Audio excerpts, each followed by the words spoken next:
meil on päris palju tunnistusi tulnud ja mõned on sellised, mis on eriliselt kõnekad olnud just seoses TTT-ga. Ja ma loen paar tükki siit ette. Üks Jaanika, armas inimene, Raplamaalt kirjutas meile oma elust ja TTT kogemusest järgnevalt. Sain päästetud Oleviste kirikus 90. aasta sügisel, käisin kirikus palvegruppides ja 91. aasta suvel Eesti kristlikus seminaris. Seal augustini ja sain siis ristitud. Sain prohvetlikke sõnumeid teiste inimeste kohta ja tundsin pühavaimu lähedust, aga ühel heal päeval see kõik kadus. Hakkasin otsima midagi muud. Leidsin sõbrad, kes olid Jumalast väga kaugel ning tänu sellisele eluviisile oleks ma varsti sügavas augus olnud. Rasketel hetkedel laususin ma 2 sõna. Palun aita. Alati tuli mingi lahendus.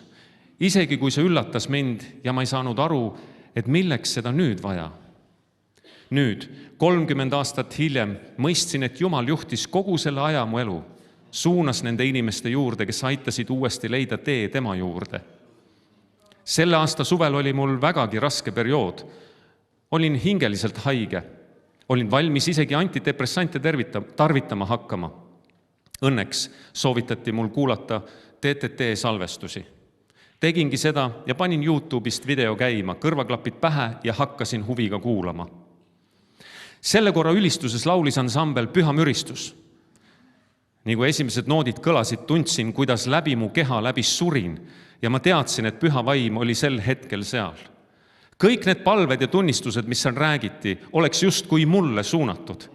Sellel päeval sain ma aru, et Jumala armastus oli taas mu südame täitnud. Mu mõtted said korda. Ühel öösel ärkasin selle peale üles, et mingi hääl ütles mu sees. Sa oled kui arvuti, millele pole 30 aastat restarti tehtud. Ma tänan Jeesust, kes tuli uuesti mu ellu tagasi. Jaanika kirjutab veel nüüd hiljuti. Olin päris kaua juba mõelnud ärkamise teemal. Alustuseks peaks tulema taas ärkamine, sest paljud on Jumalast eemal olnud, nagu mina isiklikult. Ma tean 3 inimest, siis nende seas ärkamine, kes on olnud Jumala juures. Millegipärast just 91. aastal päästetud ja ristitud on kadunud, aga nad leitakse taas.